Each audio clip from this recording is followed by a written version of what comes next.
So today we're going to be talking about cutting off your vices. I'm going to be talking about why it's important for you to completely detach yourself from your vices in order for you to put yourself in a position where achieving your goals becomes effortlessly. Now, everyone watching this has a vice. You just don't know it, right? And I know I've made a video previously where I talked about the art of staying focused is doing less instead of doing more. Right now, cutting off your vices could be things that are literally stealing away your time, stealing away your focus, stealing away your productivity, stealing away your focus, right? Stealing away something from you that if you had, it would increase your inputs, and because of that, your outputs also increases, right? So with that being said, I'm gonna talk about, I'm gonna break down, I'm gonna first talk about the different types of vices that most people struggle with. Number one, very important, lust. A lot of people struggle with lust. Number two, smoking. A lot of people struggle with smoking. Number three, masturbation. A lot of people struggle with masturbation. I know this all categorized under one thing. Well, and as far as lust goes, another one is drinking, right? Partying, right? These are all vices. Maybe going to the gym and spending more time than you're supposed to be there. That is also a vice, right? Now, I'll give you an example. Right. I know I used to gym. The gym one kind of comes up as a surprise to a lot of you guys, but that was personally a vice that I was dealing with on my come up. I know I look jacked, I look good, but the thing is, I went to the gym and prioritized spending hours playing basketball, working out, sauna. I did all of that because I was putting my health first. But the thing is, that is a vice because it's an addiction. Anything that you're addicted to that you can't control yourself long enough for a long period of time is a vice, right?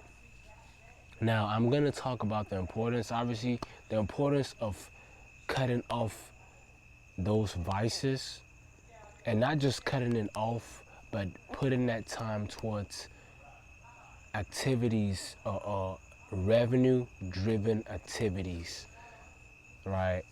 Now, if these vices are things that you genuinely love and you don't have any guilt when you participate in those vices or in those activities, then it's no longer considered a vice because you actually love the time that you're spending doing that thing, and you love the state of mind or the state that it puts you in afterwards or before and after consuming that thing. Then it's no longer a vice.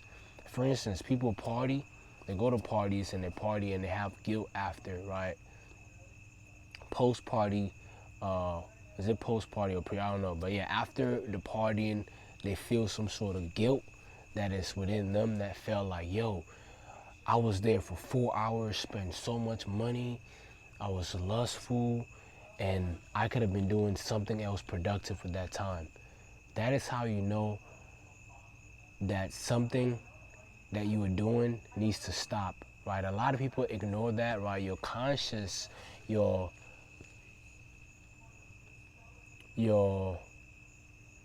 intuition is gonna tell you once you're doing something you're not supposed to be doing, right? It's automatically, it just tells you because you start to feel guilt because as a person, if you have a dream, if you have the dream and ambitions to become successful, to become rich, ultra wealthy, you are not having those by accident. It's because you've been blessed with those gifts to be able to see yourself in that position where you are a multimillionaire or you are a successful business owner or whatever that is. So with all that being said, man, if you find yourself struggling with vices, whether that's smoking, drinking, partying, lust, masturbation, um, whatever that lust is, or spending hours at the gym not actually being productive with your time, or procrastination, right? It's not really a vice, but like in terms of consuming things that put you in a state of mind, or properly unproperly managing your time by doing something that is good but abusing it, in this case going to the gym for long.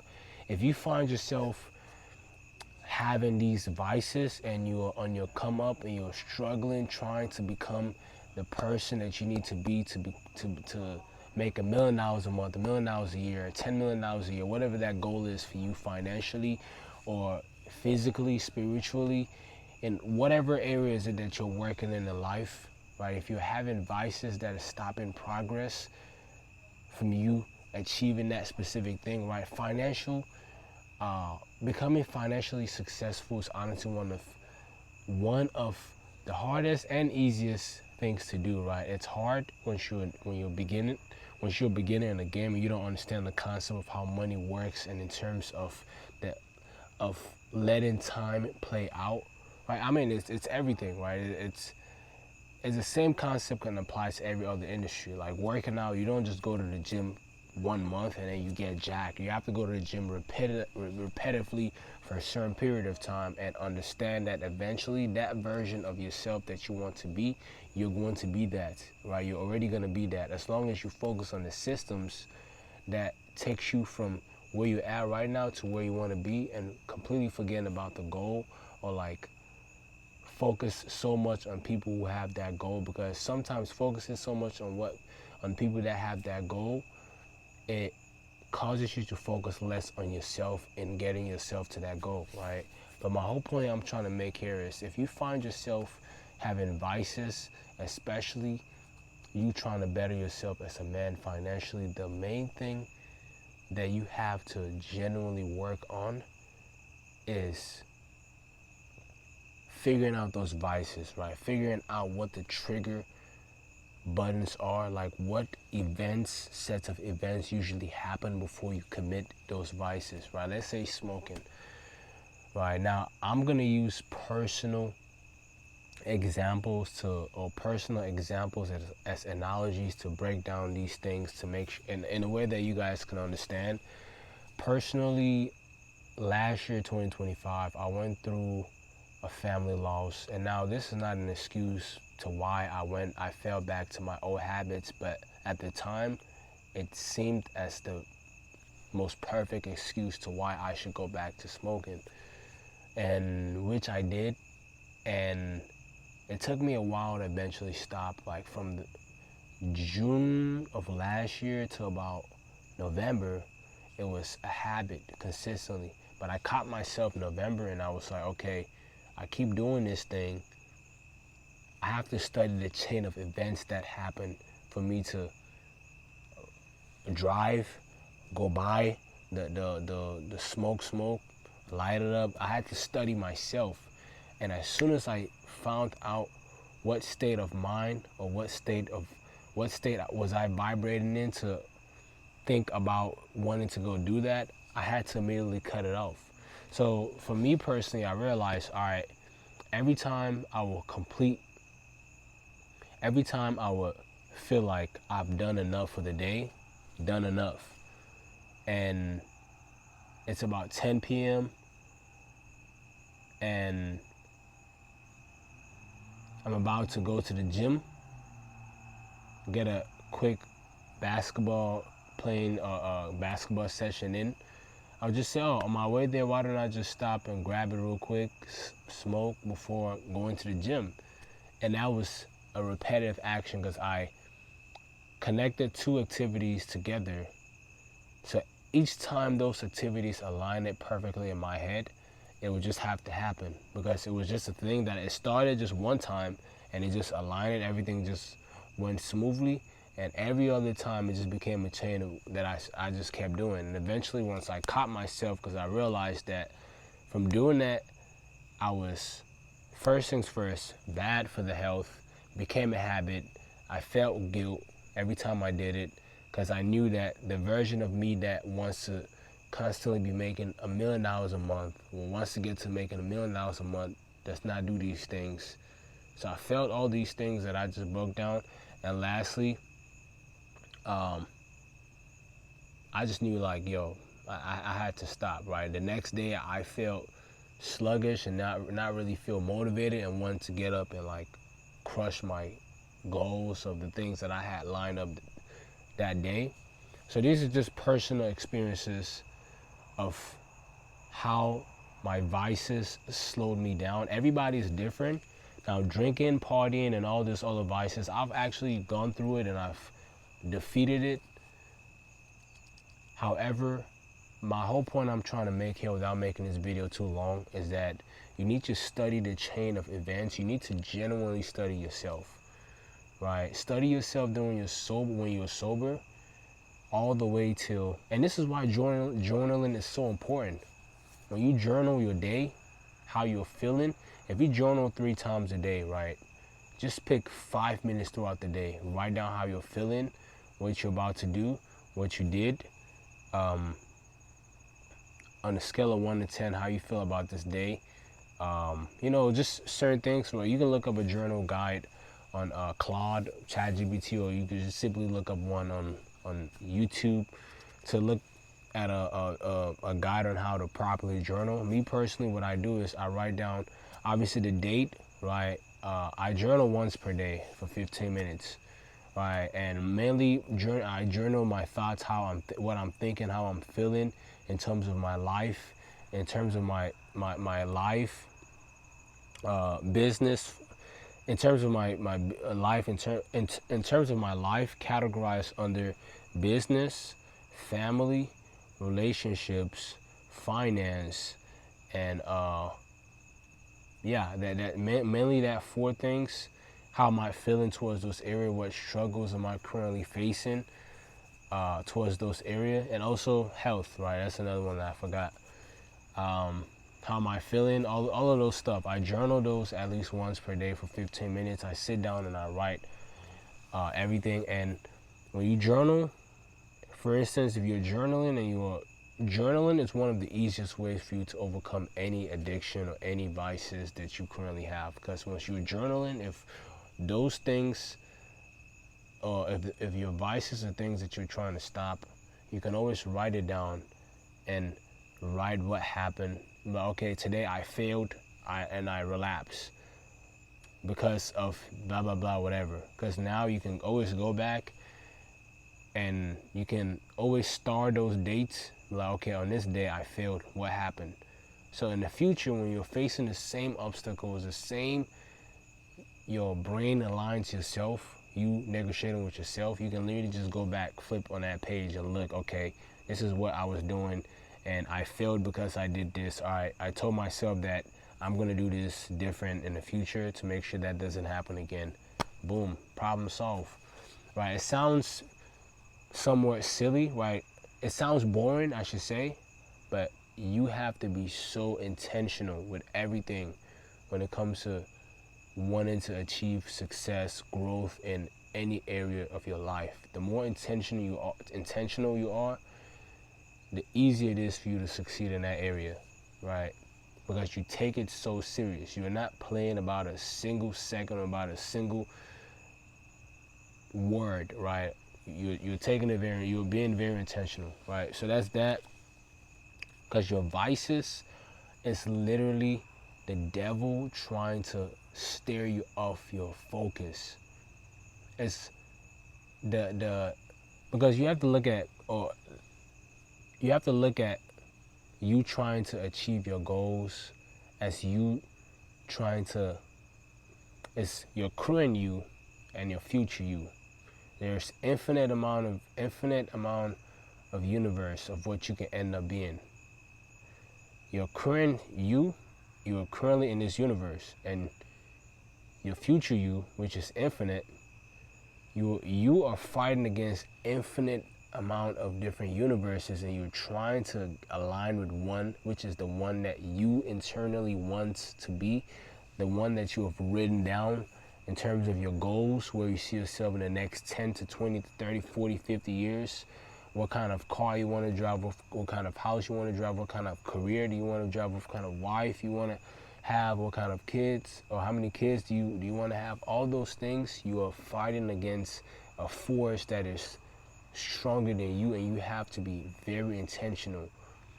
And vices and all of these things that do pop up randomly, and it seems like I just started doing this because my friend is doing it. Like, these are all negative forces, because the negative energy is usually stronger than positive. The negative energy is trying to pull you in, while the positive energy, it seems like the hard option to do because it's boring. Doing the boring things will get you rich than trying to do the fun things. And that's why there's the saying of, if you do what's hard today, your life will be easy. But if you do what's easy today, your life will be hard. So you have to do what's hard and completely detach yourself from the vices that is stopping you and making you live in a cycle of doing the exact same thing over and over and not going nowhere. You're just living in the loop doing the exact same thing, and that's what the negative force is expecting you to do. It's expecting you to not really achieve anything valuable or meaningful in your life and stay in the exact same spot, working the exact same job, still watching porn, still masturbating, still going out every weekend, still being lustful, still doing the low vibrational things that you know that your higher self will not be doing. Because the moment you build up a streak of not doing those things that you know that are holding you back from being that best version of yourself, the moment you build a streak of, say, 30 days, 60 days in, the longer you build a streak of not falling into those vices or living in that loop or in that cycle, you are literally removing yourself and removing it as part of your identity, right?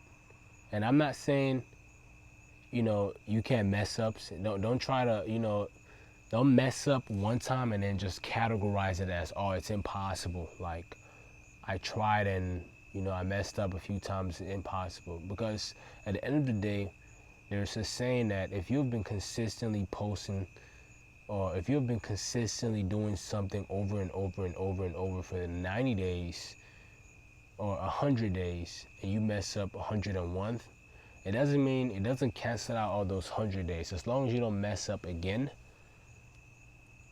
and you build up another 100-day streak, you're good. It's slowly leaving you. It's slowly, that's a genuine mistake. But if you mess up and you mess up again, back to back, as long as you don't mess up 2 times in a row, because once you mess up 2 times in a row, it's an automatic reset. So whatever that is, if you are someone who's trying to quit smoking, that's one of your vices. Or if you're someone who's trying to quit drinking, it's one of your vices. If you go 100 days without drinking, and then 101 day, you were put in a situation where you felt pressure to just sip a little bit of old fashioned, and you sipped it, and you start feeling guilt, like, I don't feel like I'm that man who I want to be because I cannot say no. Don't feel no guilt. That's fine. Like, you generally made a mistake. The next day, that's fine. It's still going to be 101, right? The next day is going to be 101 instead of it being today. The next day is going to be 101, and you're still building that streak. Still fine. You can still check off on that streak. As long as you don't have 2 reds in a row, you're good. That's just how it is. I'm not saying to have like red randomly, like, if someone was to look at your chart, they see a bunch of reds, red, green. Nah, at that point, you're just playing with yourself. You're just like wasting your time. But I just gave you guys a lot of, analogies and solves to why you need to cut off your vices. Now it's up to you. I hope you guys got some value from this. I hope this video is able to help someone out there. And I really appreciate if you guys do subscribe. It really means a lot. I'm going to be pumping out one of these videos every single day. And until next time, see you guys later. Stay safe, stay smooth, stay dangerous.